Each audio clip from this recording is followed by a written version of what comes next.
If you say the name Rosie O'Donnell in a crowded room today, you're not starting a conversation, you're starting an argument. Half the room will remember her as America's sweetheart, funny, warm, the queen of nice. The other half, they'll roll their eyes before you even finish the sentence. And that's what makes this so interesting, because this isn't just a fall from fame. This is a transformation from one of the most loved people in entertainment to one of the most polarizing figures in American culture. And the craziest part, it didn't happen because of one moment, not one scandal, not one mistake.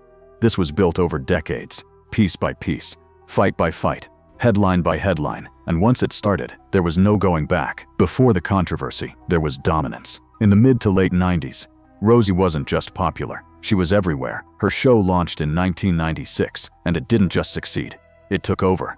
While other shows thrived on chaos, screaming matches, scandals, drama, Rosie did the opposite. Her show felt safe, almost comforting. She joked with the audience, obsessed over Broadway, invited huge celebrities, and treated them like fans would. At one point, she was literally known for throwing toys into the audience. That's the vibe she had. Light, fun, harmless. She won multiple Emmys, pulled massive ratings, and became a daily habit for millions of Americans. Even Time magazine gave her a title that would follow her forever, the Queen of Nice. And that title, that's important. Because when someone builds their entire image around being likable, the moment that cracks, everything collapses faster. Early 2000s, her show ends, and in 2002, she comes out publicly. Now this moment is important, not because it was wrong, but because of her audience. A huge portion of her fan base came from middle America, families, traditional viewers, and suddenly, the image they had didn't match reality. For some people that didn't matter. For others, it changed everything. But even that wasn't the real turning point. The real shift was this: she didn't need to be nice anymore. No network show, no polished image, no filter. And once that filter was gone, a completely different version of Rosie stepped into the spotlight. More opinionated, more aggressive, more political. And that's when the divide really began.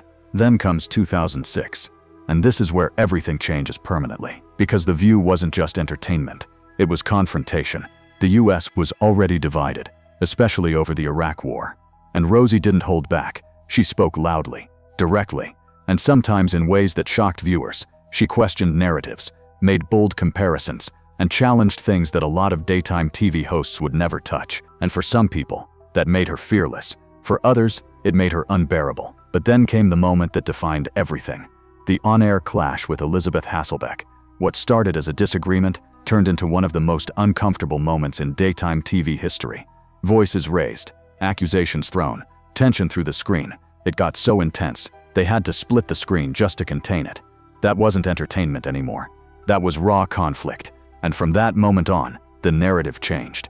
She wasn't nice anymore. She was controversial. But nothing shaped her reputation more than one person, Donald Trump. And what's crazy, it started over something small, a beauty pageant controversy. Rosie criticized him publicly, mocked him, questioned his credibility, attacked his character. And if there's one thing Trump is known for, it's hitting back, hard. Immediately, it turned personal. Insults, media appearances, back and forth attacks that didn't stop. And this wasn't just a short drama. This lasted years. Even during presidential debates, Trump was still referencing her, and audiences were laughing. That moment alone showed something important. Hating Rosie had become mainstream, but she didn't back down. She kept going. Tweets, statements, relentless criticism. To her supporters, she was standing up to power. To her critics, she looked obsessed. And at this point, her identity had fully changed. She wasn't just a celebrity anymore. She was part of the political battlefield. Fast forward to recent years. Politics get more intense, divisions get deeper, and then, Rosie makes a move most celebrities only talk about. She leaves, moves to Ireland, calls it a new chapter, a calmer life, an escape from the chaos. But instead of fixing her image, it made things worse. Critics immediately jumped on it. They said, she's privileged, she's out of touch, she can leave when things don't go her way. And then came the biggest mistake. She was seen coming back to the US, and that completely destroyed the message for a lot of people. Because now the narrative became simple.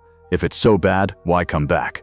Fair or not, that question stuck. And then there's the part that isn't entertainment anymore. Her family, her daughter's legal issues, a complicated, painful situation that played out publicly. And this is where things get uncomfortable.